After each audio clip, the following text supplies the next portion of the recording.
Salam alaikum wa rahmatullah et bienvenue dans cette nouvelle vidéo consacrée à la correction de l'exercice numéro 57 du deuxième chapitre, dérivation et ses applications, étude fonction.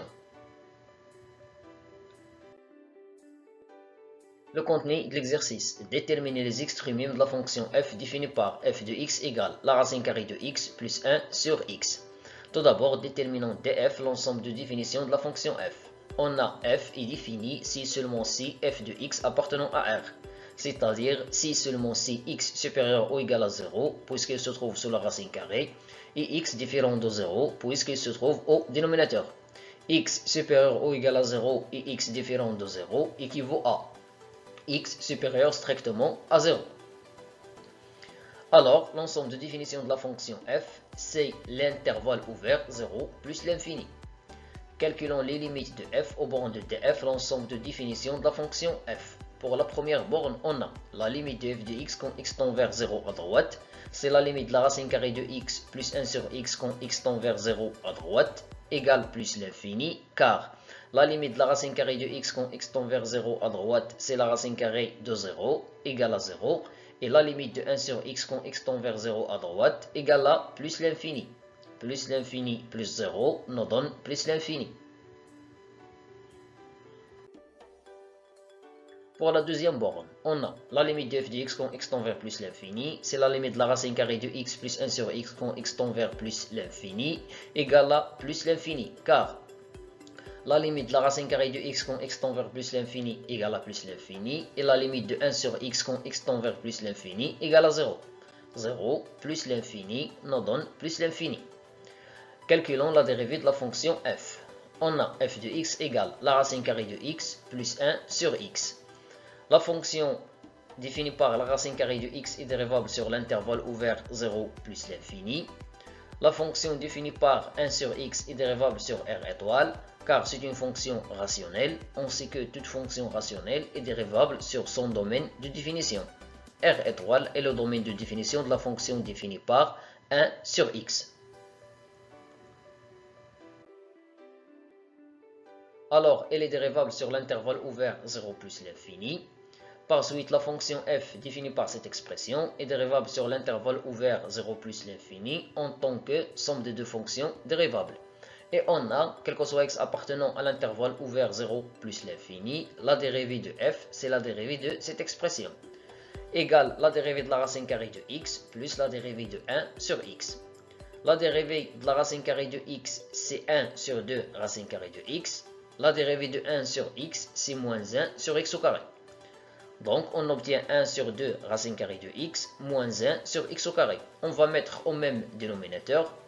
Alors, pour la première fraction, on va multiplier et diviser par x racine carrée de x. Et pour la deuxième fraction, on va multiplier et diviser par 2. Le but, c'est d'avoir le même dénominateur. Racine carrée de x fois racine carrée de x, c'est x au carré, fois 2. Le numérateur, x racine carrée de x fois 1, c'est x racine carrée de x. 1 fois 2, c'est 2. Donc, on obtient, quel que soit x appartenant à l'intervalle ouvert 0 plus l'infini, f' de x égale x racine carrée de x moins 2, tout divisé par 2, x au carré.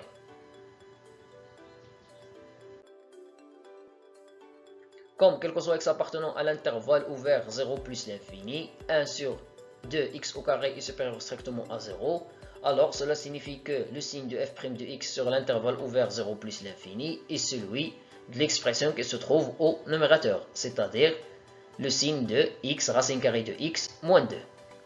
Soit x un élément de l'intervalle ouvert 0 plus l'infini, on a f' de x égale à 0 équivaut à x racine carrée de x moins 2 égale à 0, équivaut à x racine carrée de x égale à 2. J'ai déplacé moins 2 vers le deuxième côté. Après, j'enlève les deux côtés au carré. J'obtiens x racine carrée de x tout au carré égale à 2 au carré. Toujours, on travaille dans l'intervalle ouvert 0 plus l'infini.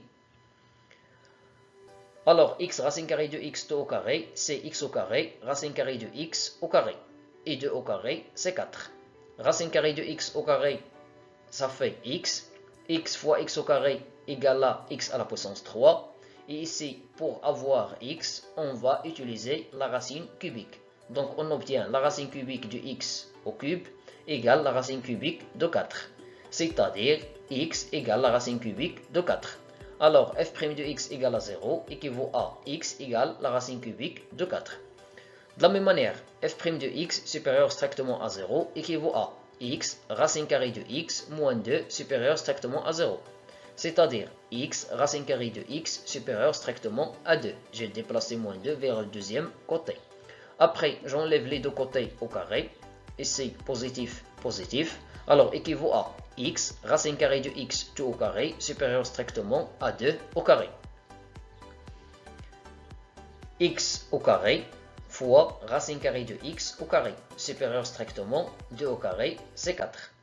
Racine carrée de x au carré, c'est x. X au carré fois x, c'est x au cube. Donc, on obtient x au cube supérieur strictement à 4. Après, je vais utiliser les racines cubiques. J'obtiens la racine cubique de x au cube supérieure strictement à la racine cubique de 4. C'est-à-dire x supérieur à la racine cubique de 4. Cela signifie que x appartient à l'intervalle ouvert, la racine cubique de 4 plus l'infini. Donc, quel que soit x appartenant à l'intervalle racine cubique de 4 plus l'infini, f' de x supérieur ou égal à 0. Ici, j'ai commencé par f' de x supérieur strictement à 0, l'intervalle ouvert. L'intervalle fermé, j'ai f' de x supérieur ou égal à 0. C'est-à-dire que la fonction f est croissante sur l'intervalle, la racine cubique de 4 plus l'infini. De la même manière, f' de x inférieur strictement à 0 équivaut à x racine carrée de x moins 2 inférieur strictement à 0 équivaut à x racine carrée de x inférieur strictement à 2.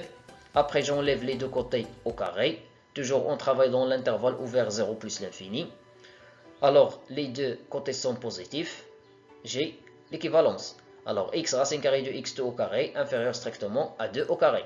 C'est-à-dire x au carré fois la racine carrée de x au carré inférieur strictement à 4. Racine carrée de x au carré, ça fait x. X fois x au carré égale x au cube. Donc, on obtient x au cube inférieur strictement à 4. Cela signifie que la racine cubique de x au cube inférieure strictement à la racine cubique de 4, c'est-à-dire que x appartient à l'intervalle ouvert 0, racine cubique de 4, car on travaille dans l'intervalle 0 plus l'infini. Ici, on obtient x inférieur strictement à la racine cubique de 4 et en même temps x supérieur strictement à 0. Donc, quel que soit x appartenant à l'intervalle 0, racine cubique de 4, f' de x est inférieur ou égal à 0.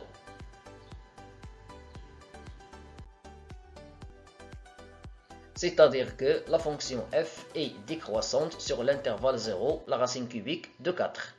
Le tableau de variation de la fonction f. D'après ce qui précède, on a f' de x s'annule en racine cubique de 4. À droite de ce nombre, elle est positive et à gauche, elle est négative. Cela signifie que la fonction f est décroissante sur l'intervalle 0, racine cubique de 4, et elle est croissante sur l'intervalle racine cubique de 4 plus l'infini. On a la limite en 0 plus, c'est plus l'infini. La limite en plus l'infini, c'est plus l'infini. Et l'image de racine cubique de 4 égale la racine cubique de 2 plus 1 sur la racine cubique de 4. Car on a f de x égale la racine carrée de x plus 1 sur x. Donc f de la racine cubique de 4, c'est la racine carrée de la racine cubique de 4 plus 1 sur la racine cubique de 4. Ici, c'est la racine de l'ordre 3 fois 2, de 2 au carré. 4, c'est 2 au carré. Égale la racine cubique de 2. Donc, on obtient f de la racine cubique de 4 égale la racine cubique de 2 plus 1 sur la racine cubique de 4. Donc, d'après le tableau précédent, on conclut que la fonction f admet une valeur minimale absolue en racine cubique de 4, qui est f de racine cubique de 4 égale la racine cubique de 2 plus 1 sur la racine cubique de 4. Finalement, je vous remercie pour votre attention et à la vidéo prochaine, Inch'Allah.